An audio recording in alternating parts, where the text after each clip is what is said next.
Hi everyone, this is Sean. I'm back again. This is part 2 on whether or not police officers, law enforcement officers should follow the rules or should follow the law.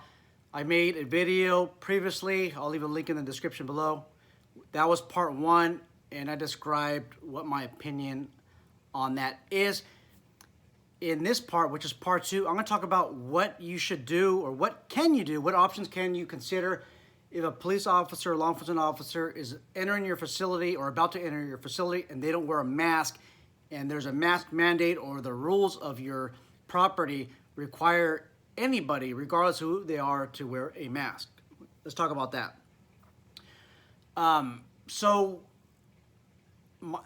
This isn't, I'm not telling you what to do. This is something that you should at least consider. Talk to your team, talk to your management, talk to your supervisors about. But if the police officer is being called to my property for a reason, well, it's always going to be for some legitimate reason. Wherever the officer is at, try to walk to where they're coming from, so you can meet them farther away from the entrance. The reason why you do that is because telling the police officer that they need to wear a mask, something like that, a police officer might feel that their character is being attacked. There are a lot of police officers that have a type A personality, and sometimes you have to have that type A personality to succeed. But sometimes their ego gets in the way and they want to save face. So it's better off if you meet them as far away as possible from the entrance, just for saving face purposes. Explain to the officer, hi, how you doing? I'm so-and-so. This is the reason why that they called the hospital staff, or this is the reason why I called. I noticed that you don't have a mask on, but our company policy requires you to have a mask in order to enter the property. Now, at this point in time, see, the thing is this: the farther away you contact the person, the greater chance that they were about to pull a mask out. So you're going to have to gauge your distances according to the facts at issue. But explain that to that officer. Now, the officer says, you know what, I don't wear a mask, and just gives you the attitude. And I know a lot of you have to put up with the attitude, and I respect you guys for doing that. Because I'm in law enforcement, and that makes, I want to say my people, that makes my people look bad. It makes me look bad when other officers, even in other states, they disrespect security in that manner. Don't get in the officer's way. Don't block them. Okay, fine. So I want you to look at their uniform. Okay, look at their ID tag. Look at their badge number.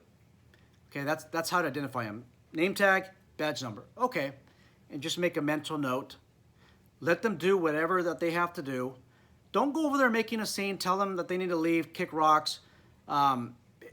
You're gonna need law enforcement later on. Eventually, if you work private security enough, there's a time when you're gonna have to make an arrest, or there's a circumstance where you need the police there, and we don't want any officers out there to take revenge or be vindictive. We don't need that out there.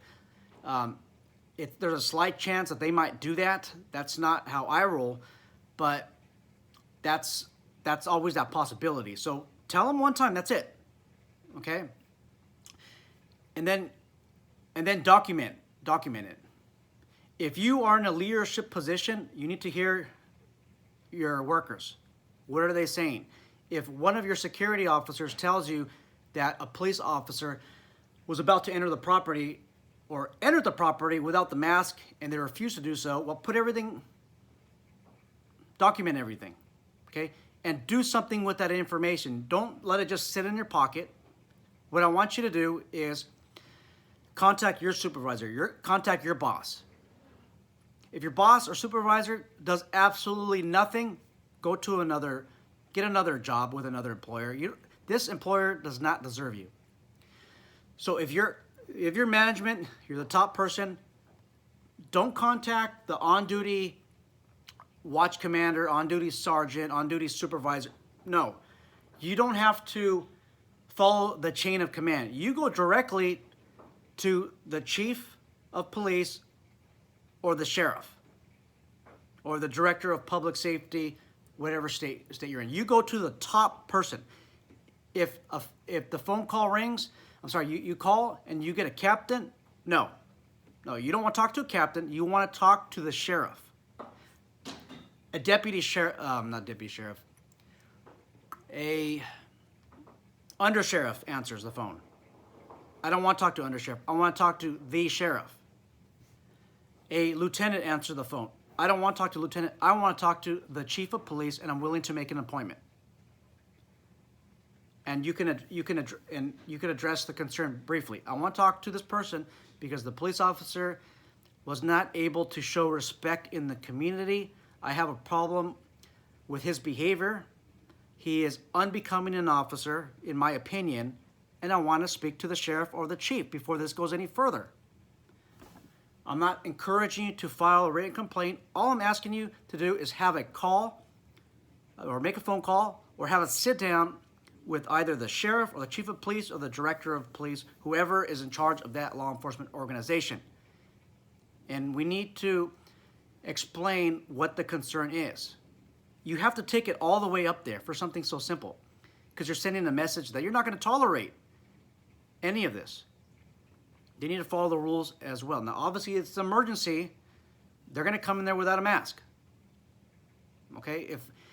If it's an emergency, I'm not going to take the time to put my mask on. That's simply ridiculous. I'm going to make sure that I'm off the X, I'm in a safe zone, safe area, and by me putting on a mask does not jeopardize my officer's safety.